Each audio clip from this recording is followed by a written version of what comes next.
And then the day came when the passion, the excitement, the enthusiasm, the fire, the fireworks started to fade away. It was like, I don't know, something was missing. I couldn't, and it happened very gradually. But I could tell, I mean, getting up on stage for another audience and jumping on another airplane to fly somewhere, the excitement wasn't there. Even getting up in the morning and going to work, well, it wasn't work, but as I said, and just doing hair and using my design and my creativity, it just started to fade away. Just really started to fade away. And I didn't know what to do. I mean, I had lots of bills, of course, and had lots of money, and so I didn't know what I was going to do, so I just kept on going. But it was I felt it. I could feel some things were changing. My life was changing. It was shifting gears slowly, but I could tell something was wrong. And some of my friends, my hairdressers, my customers even used to say, "What's wrong with you, Louis Anthony?" I said, "I don't know. I'm okay. I'm just I don't know. I'm okay. I'm just going through a phase, That's always easy, right? I'm going through a phase." Well, I decided I needed to ask some of the other platform artists, how were they doing it? I mean, they had been doing it, some of them twice as long as I had, and there must be something I'm missing here. So I started asking around, and one of the guys I met, he was real honest with me. He said, "Louis Anthony, one of the problems with you, and I've been watching you for years, is that you take it so serious. I mean, it is serious, but you don't party. I mean, you go out after the show's over, you go out with the VPs. Well, you have you go to dinner with them, you go back to your room." He said, "No, we don't do that. It's all work and no play. We'll burn you out." And I'm thinking, I don't know what these guys are talking about because I had never been exposed to that. I just, did my platform work and educated the people and made them and encouraged them and all of a sudden this guy's telling me I need a party. So anyway, he said, "Come to a party tonight up on the top floor. We have a big suite up there, and you'll see what I mean." So I go, and I walk in, and there's a smell of smoke I never smelled before. That was marijuana. And there's these white lines of powder on the table, and people are like sniffing up their nose with dollar bills or $10 bills, whatever they do. And I'm looking going, what is all this? I mean, I had been straight all this time. Now I'm like, I'm in my 30s here, and I was in my early 30s, actually, middle 30s. And I was never exposed to all this. I mean, I was living my career. I wasn't thinking about anything else. And finally, I started to do it.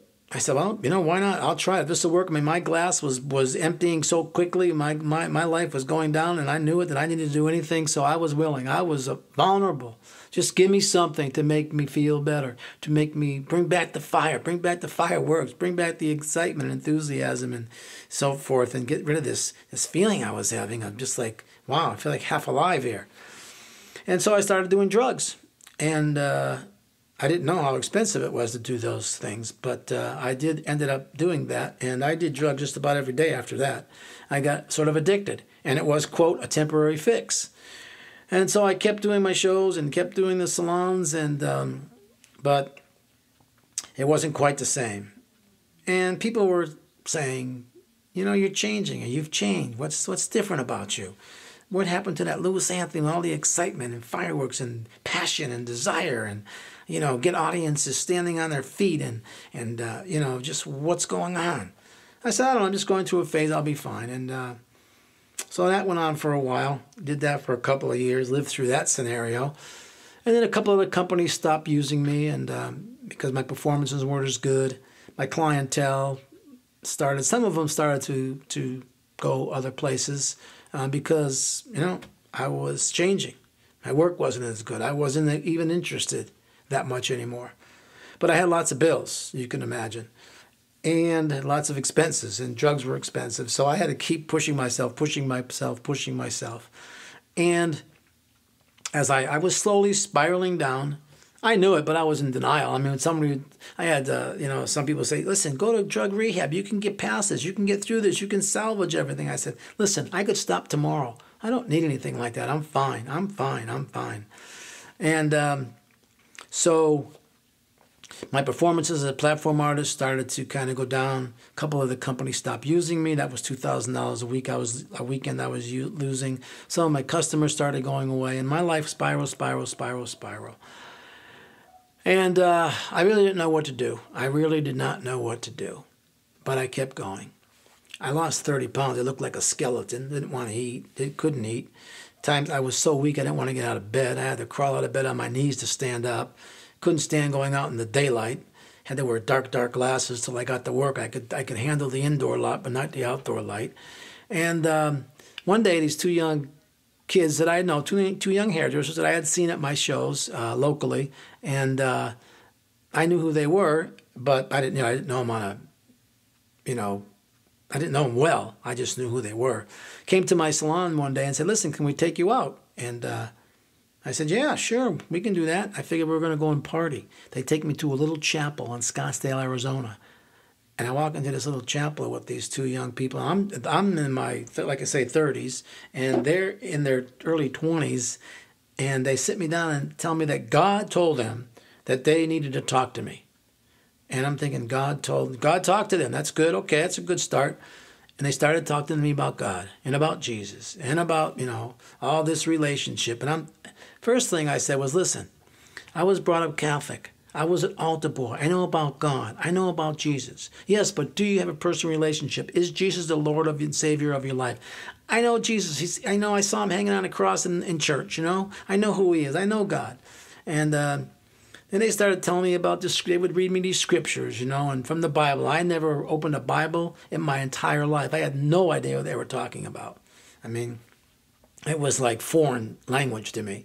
And they were telling me about scriptures and how my life is going down, and everybody knows, and everybody did know it. I mean, everybody knew, in any industry, when there's a rumor and gossip to be spread, it'll spread like wildfire. And so, I mean, everybody knew. Even when I went out to different states and did platform work, a lot of the people knew that what was going on. They knew I was obviously in the drugs, the way I was, my performance was going down, and the way I looked.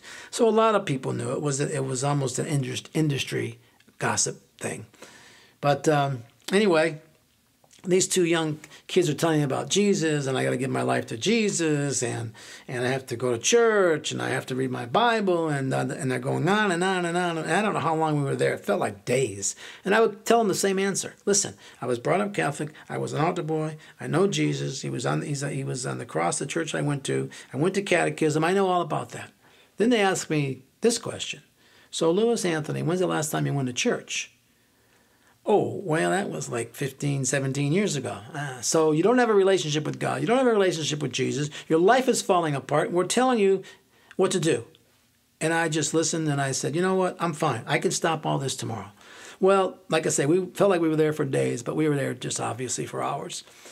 So when they finally found that they couldn't get through to me, I had a hardened heart, didn't know that, and a hardened brain here, rebellious spirit, denial. "I can stop this tomorrow." "Oh, yeah.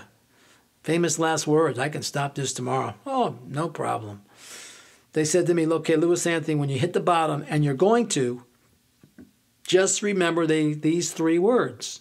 I said, "Okay, what are they?" They said, "Jesus save me. Jesus save me."